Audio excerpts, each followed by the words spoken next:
So, ngayon mga master, mayroon naman tayong gawing repair, no? So, ito matagal na itong pinagawa sa atin. Naka-stock lang mga master. So, ito yung gawa nung araw na naka-screen show, no? Ito yung mga design niya. Yan yung nakalagay dito ng may-ari is Manansala Skits by Just Custom Q. So, gawa ko to, no? 2008, 2009, mga ganun. Yan. So, lahat yan mga ivory. Yan yung ano niya, art niya. So, gumalaw. So, nagpapalit tayo ng handle mga master. So, ito yung ano niya, yung bat. So, ganun din naman yung forearm niya. So, mayroon ding screen saw na lagay sa joint niya, joint cap, no? So, ayan. Okay, so bird's eye yung ano niya, forearm, 6 point, high and low. Okay, so ngayon, ganito yung sistema. So kung kayo bago magbutas dito, so siguraduhin nyo na diretso yung pagkakabutas.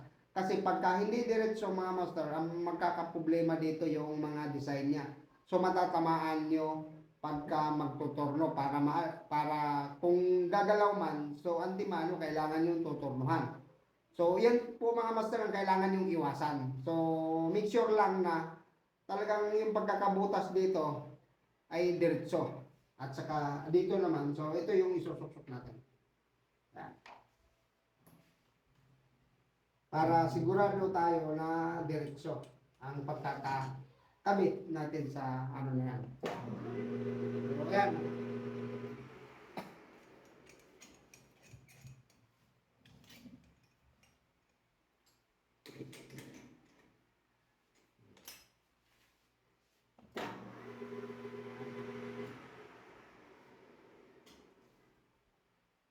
At saka yung pagitan na yan, dapat ma-sure ninyo na magkakatugma sa mga design dito sa bat sleeve to forearm.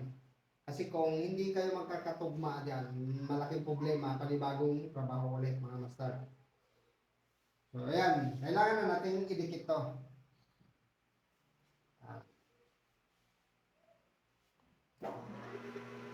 Diretso na mga master.